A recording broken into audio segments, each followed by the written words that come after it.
Të nderuar shikues, ju përshëndes. Do të jemi së bashku në minutat e editarit informativ, ku ndër të tjera do të ndiqni.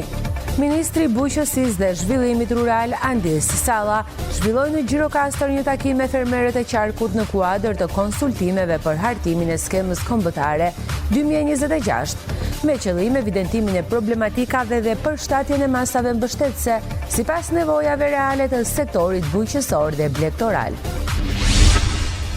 Rreth 600 abonent familjar apo biznese në rajonin jugor përfituan nga skemat lehtësuese të OSHE-s, që u mundësuan shlyerjen e borxheve pa penalitete gjatë 2025-s, ndërsa procesi vijon në të gjitha njësitë administrative me numrin më të madh të debitorëve në Sarand.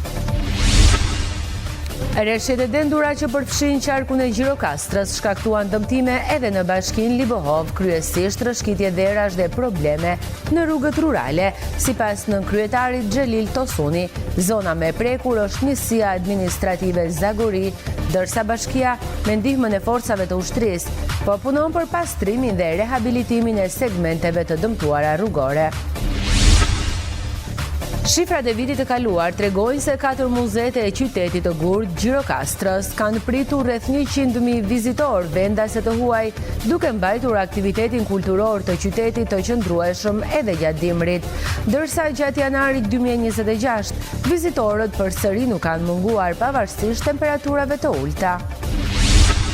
Ju njohim tani më gjërësisht. Ministri i Bujqësisë dhe Zhvillimit Rural Andis Salla zhvilloi në Gjirokastër një takim me fermerët e qarkut në kuadër të konsultimeve për hartimin e skemës kombëtare 2026, me qëllim evidentimin e problematikave dhe përshtatjen e masave mbështetëse sipas nevojave të sektorit bujqësor dhe blegtoral.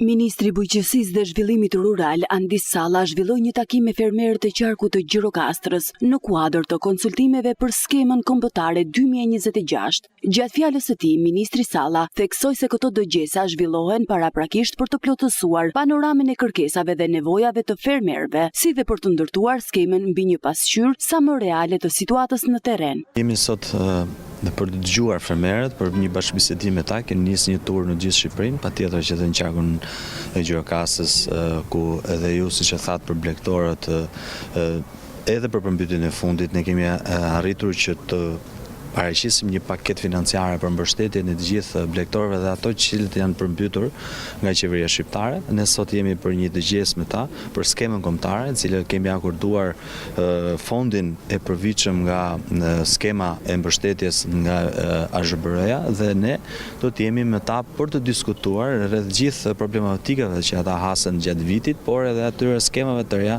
dhe subvencioneve që ne duhet të mbështesim dhe të rrisim në mbështetjen e tyre për krerë apo për bagti cilët duan që të përfitojnë sa më shumë. Mbasi ne të mbyllim të gjithë dëgjesat në 12 qarqet e Shqipërisë në 24 takime, ne do dalim në një paket të re. Patjetër që ne do të mbështesim të gjithë blegtorët në uljen e numrit të krerëve për përfituesit, nëse ne kemi sot 100 numrin për të aplikuar edhe për të qenë përfitues, do ta ulim në ato kërkesa që ata kanë nevojë. E pranishme në takim ishte edhe Ministri e Arsimit, njëherës deputete e qarkut Gjirokastër, Mirela Kumbaro, e cila u shpreh se kjo dëgjesë ka një rëndësi të veçantë për fermerët, duke qenë se qarku i Gjirokastrës është një zonë me tradita të theksuara blegtorale dhe bujqësore. Ministria e Bujqësisë ka futur një risi në mënyrën e komunikimit me blegtorët dhe buqit, që është biseda dhe takimet përpara se sa skema të hapet zyrtarisht dhe të bëhet formalisht publike. Që do të thotë t'i dëgjojmë, të kuptojmë, por dhe të nxjerrim përvojat nga skemat, zbatimi i skemave të mëparshme të subvencioneve.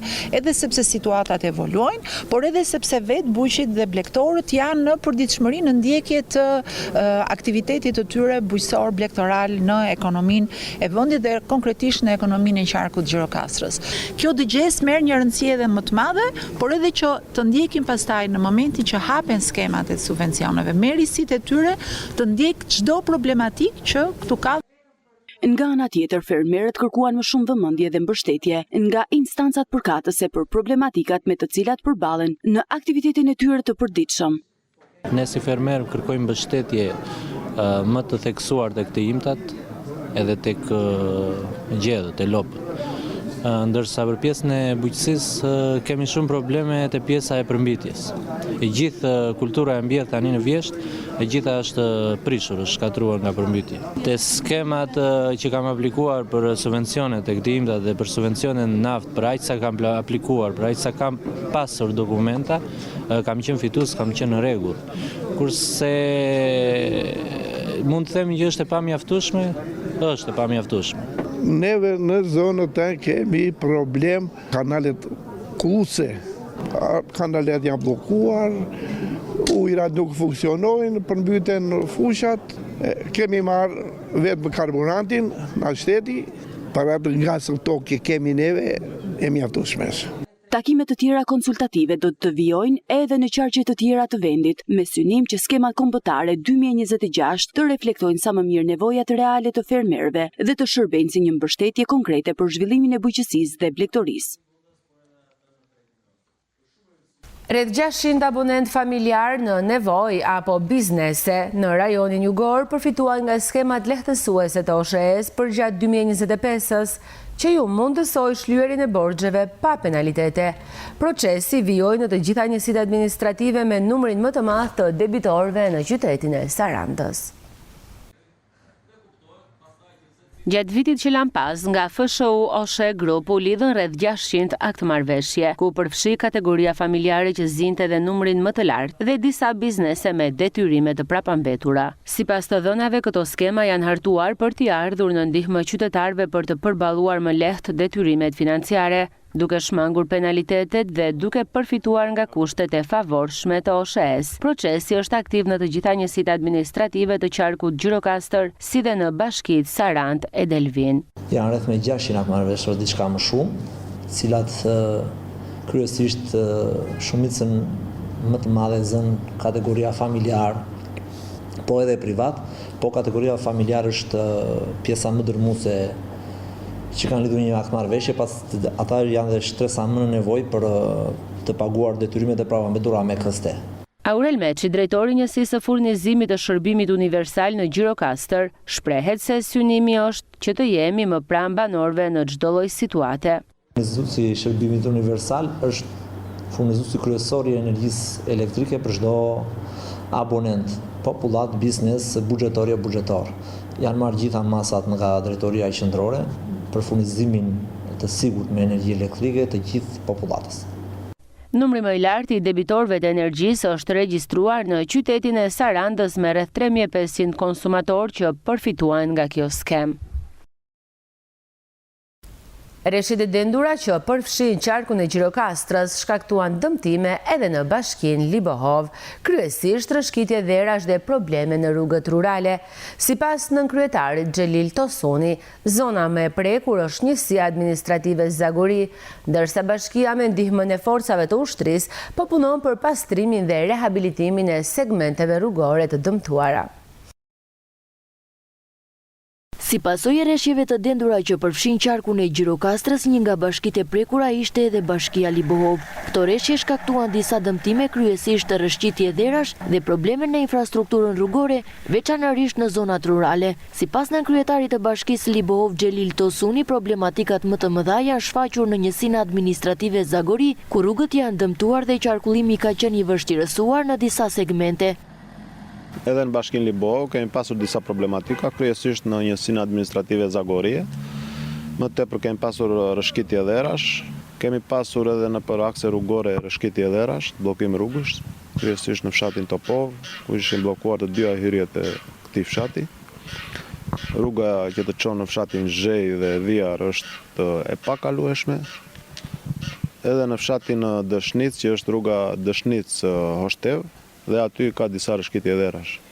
Për përmirësimin e situatës, bashkia Libohov po punon gjatë kësaj periudhe për pastrimin dhe rehabilitimin e dëmtimeve të shkaktuara. Në këto ndërhyrje po kontribuojnë edhe forcat e ushtrisë, të cilat po ndihmojnë kryesisht në rehabilitimin e segmenteve rrugore më problematike. Jemi duke ndërhyrë me forcat e Gjenos të ushtrisë për rehabilitimin e rrugës që të çon në fshatin Zhej, pasi ne si bashkie kemi të pamundur me kapacitetet e mjeteve që disponojmë për të bërë rehabilitimin e atij aksi rrugor.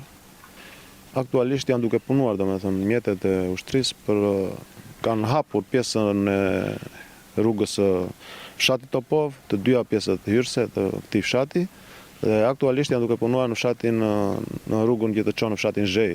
Më tej pastaj do të vazhdojnë edhe me rehabilitimin që të çon në fshatin Vjer, pasi dhe aty ajo rrugë është shumë e dëmtuar. Autoritetet vendore bëjnë me dije se situata po mbahet në monitorim të vazhdueshëm, ndërsa punimet për pastrimin dhe rehabilitimin e zonave të dëmtuara do të vijojnë deri në rikthimin e plotë të normalitetit, me qëllim garantimin e sigurisë së banorëve dhe përmirësimin e infrastrukturës rrugore. Një strategji vaksinimi pritet për përballimin e vatrave të infektuara nga sëmundja e plasjes e njohur si antraksi.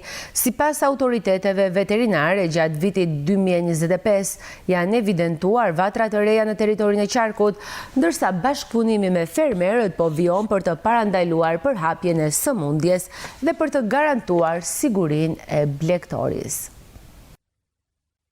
Sektori veterinaris në Gjirokastër ka hartuar një strategji për vaksinimin e vatrave të infektuar nga sëmundja e antraksit. Sipas veterinerit Krenar Veliu, gjatë vitit 2025 janë evidentuar vatra të reja të kësaj sëmundje në territorin e Gjirokastrës. Tani është periudha kur janë bërë planifikimet, janë përcaktuar tufat, janë përcaktuar dhe vatrat që do të bëhet dhe kur të vi, se tani jemi akoma në dimër, në pranverën e hershme bëhet, pak më vonë bëhet vaksina, po kështu edhe për sëmundjen e brucelozës, për të imtat që bëhet remonti bëhet pasi del, se akoma remonti nuk është shkëputur, nuk është ndarë akoma, fermerët nuk kanë ndarë akoma se cilat kafsh do të mbajnë përfundimisht për të zvendësuar, për të vazhduar remontimin e tufës. Dhe ka strategji që bëhet vaksina e revit, vaksina e brucelozës tek të voglat mbi 3 muaj. Ne quajmë vatër të plasjes në bazë të strategjisë ajo që është rishfaqur vitin e kaluar ose 3 vjetë në bazë të strategjisë një vatër e kemi kur brenda 3 vjetësh kemi patur një rast, ndërsa kur kalon nga 3 vjetë del nga strategjia. Dhe kish një proces që është në lëvizje. Ne kemi pas raste sporadike, por kemi pasur. Nuk se nuk kemi pasur në qarsinomos Gjirokastër dhe në Tepele, raste sporadike tani janë duke përcaktuar vatrat që do të bëhet vaksina. Ndërkohë, bashkëpunimi mes fermerëve dhe shërbimit veterinar ka qenë i vazhdueshëm me qëllim garantimin e sigurisë së bagëtive dhe parandalimin e përhapjes së sëmundjes. Ne jemi të kompletuar me veteriner shërbimi dhe veteriner shërbimi dhe është mbuluar të gjitha njësitë administrative, janë të mbuluar me shërbim veterinar që kryen shërbimin dhe që kryen edhe kontrollin.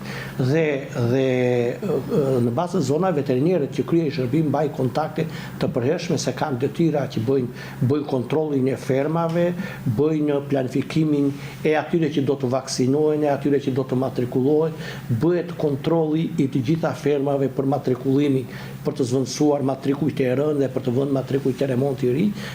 Aktualisht në qarkun e Gjirokastrës numërohen gjithsejt 11 vatra aktive të sëmundjes së antraksit, e njohur ndryshe si sëmundja e plasjes. Autoritetet theksojnë se aplikimi i vaksinave mbetet një nga masat kyçe për mbrojtjen e shëndetit publik dhe sigurimin e sigurisë veterinare.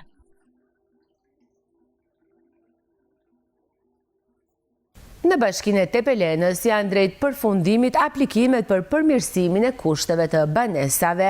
Deri më tani janë kryer 45 aplikime, ndërsa procesi po shoqërohet me veprime në terren në përzgjedhjen e familjeve përfituese, pra janë duke kryer verifikimet e duhura. Në bashkinë Tepelen ka nisur procesi aplikimeve për përmirësimin e kushteve të banesave, një nismë që synon mbështetjen e familjeve në nevojë dhe rritjen e standardeve të jetesës. Deri më tani janë kryer 45 aplikime, të cilat ndodhen drejt fazës përfundimtare, ndërsa paralelisht ka nisur edhe verifikimet në terren për të konstatuar nga afër kushtet e banimit. Në muajin e janar 2026 vazhdojnë aplikimet, kërkesat për familjet që kërkojnë të hyjnë në programin që ka Bashkia me Shtetin për përmirësimin e kushteve të strehimit. Kemi pas pak vështirësi për arsye sepse të gjitha një pjesë e mirë aplikuese është në zona shumë të thella të cilët nuk mund të aplikonin dot me sistemin e Albanias dhe me dokumentacion të rregullt. Aktualisht janë rreth 45 familje që kanë depozituar kërkesat.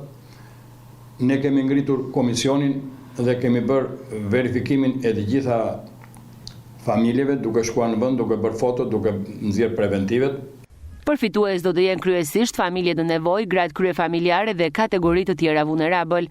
Komisioni i ngritur nga Bashkia e Pelenës bëri verifikimin të gjitha kërkesave që për të plotësuar dosjen, që të plotësojnë dhe plotësojnë kushtet sipas statusit, kritereve që janë përcaktuar në ligj për strehimin.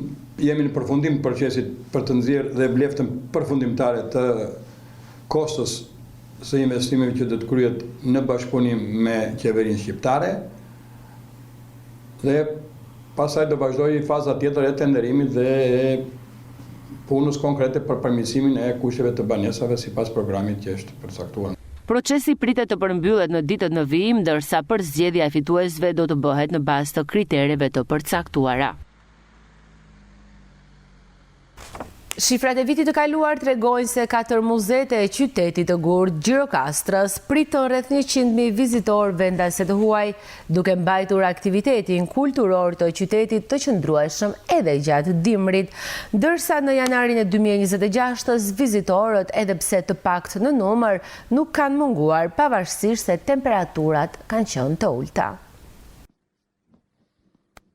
Gjatë vitit që lan pas, 4 muzete e qytetit të Gurët u vizituan nga rreth 100.000 vizitor vendas dhe të huaj, duke kthyer Gjirokastrën në një nga destinacionet më të frekuentuara kulturore në jug të vendit. Edhe pse në numër më të pakët, vizitorët nuk kanë munguar as gjatë ditëve të janarit 2026, pavarësisht temperaturave të ulta, duke treguar se interesi për trashëgimin historike të qytetit mbetet i qëndrueshëm gjatë gjithë vitit. Vizitorët në muze nuk kanë munguar edhe gjatë muajit janar, kanë qenë kryesisht vizitorë të huaj. Megjithatë, gjatë fundjavëve kemi pasur një numër të konsiderueshëm edhe vizitorësh vendas. Kaloja në tërësi shfaq një interes për vizitorët. Brenda në muze interes kanë treguar për muzeun historik të qytetit. Atje shpaloset historia e qytetit që nga antikiteti deri në përfundim të periudhës së komunizmit. Megjithatë, interes kanë edhe për burgun e 7 penxherëve dhe për muzeun e armëve. Vizitorët shprehen se Gjirokastra me muzet e saj mbetet një destinacion tërheqës për historinë dhe kulturën që mbart. Jetoj në Londër, pas 11 vitesh u ktheva prapë. Me nostalgji të madhe u kthyem prapë. Pse zgjodhët të vizitonit muze? Për fëmijët tanë, që të shikojnë të ardhmen e Shqipërisë e pasardhësmet tanë. Gjirokastra është një qytet shumë i bukur, më sugjeroj gjithë tjerëve që ta shikojnë. Shumë bukur, kam marrë këtu para 8 vitesh. Është bërë një ndryshim fantastik. Është mirë të mbajmë këto vlera për gjithë historinë e Gjirokastrës, e gjithë krajinës këthe, gjë fantastike. Shifrat e vizitorëve tregojnë një rritje të interesit për muzetë e qytetit të Gurë krahasuar me vitet e mëparshme. Aktivitetet në kuadër të ditëlindjes së Gjeniu të letrave shqip kanë vijuar edhe përtej datës 28 janar. Kreativiteti në art si formë identitetit dhe shprehjes kulturore ishte organizimi i përbashkët mes Qendrës për hapje dhe dialog e shkollës nëntëvjeçare Koto Hoxhi. Poezia dhe proza e Kadares u përcollën nga nxënës së shkollës Koto Hoxhi në aktivitetin organizuar me Qendrën për hapje dhe dialog në shtëpinë e shkrimtarit në kuadër të 90 vjetorit të lindjes. Ai nuk i mbante gjatë krahasimet, ashtu siç mbante gjatë shira, breshi, ylberi dhe flamurës shumë gjyrësh që të huaj, që ikni siç vinin mi pirgjet e tij. Ai ishte përkohshëm e të mos jenë, saqë ishte i përjetshëm dhe i rrokshëm ai. Çdo udhëtari që shikonte për herë të parë, qyteti zgjonte dëshirën për të bërë një krahasim. Por aty për aty, pasi udhëtari binte në Grac, qyteti e flakte krahasimin, sepse ky ishte një qytet që nuk gjante me asgjë. Mes tyre ishte edhe shkrimtari Odise Kote, i cili bashkëbisedoi me të rinj për veprën Kronik në Gur.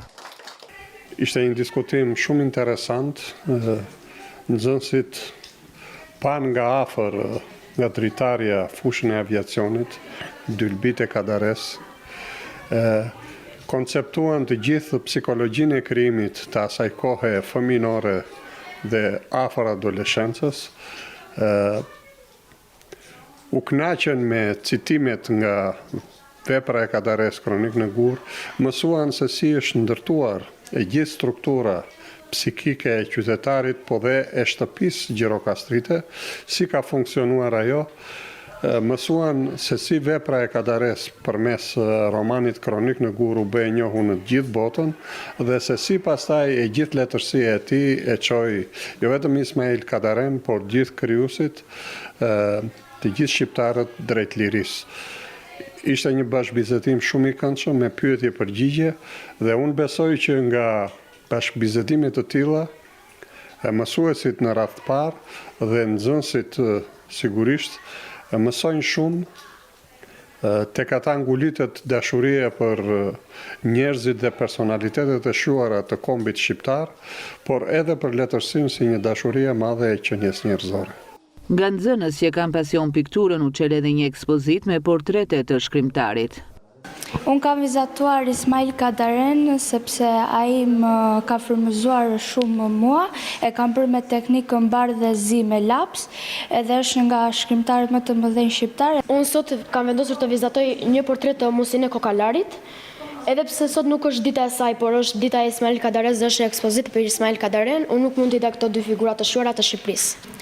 Duke qenë se të gjithë sonë në piktura dhe vizatimet e Ismail Kadares, unë vendosa të sillej një pikturë të rrugicave të Gjirokastrës, ku Ismail Kadare ka folur për gjatë gjithë veprave të tij, ku në vendin ku ai është lindur dhe rritur, me dritare, shtëpi, banesa të larta dhe rrugë plot në kaldrën. Këtu kam pikturuar Ismail Kadaren me rastin e ditëlindjes së tij, 90 vjetorin.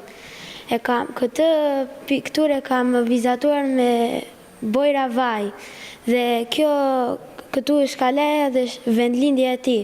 Sot ndodhemi në shtëpinë Kadare, qendra për hapje dialog dhe bashkëqeverisje pranë kryeministrisë, Bashkia Gjirokastër dhe në bashkëpunim me shkollën Koto Hoxhi, menduam të zhvillojmë aktivitetin me temë kreativiteti në art si formë e identitetit dhe shprehjes kulturore. Qëllimi i gjithë aktiviteti është që ne të lidhem fëmijët dhe brezat e ri, të forcojmë lidhjen e tyre me artin, kulturën dhe identitetin ton kulturor.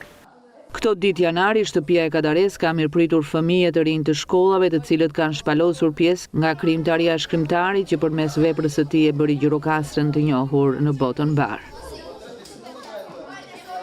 Të nderuar shikues, kemi mbritur në fund të minutave të ditarit informativ. Ju faleminderit për vëmendjen, shikim të këndshëm të programeve në vazhdim. Bashkë miru takofshim.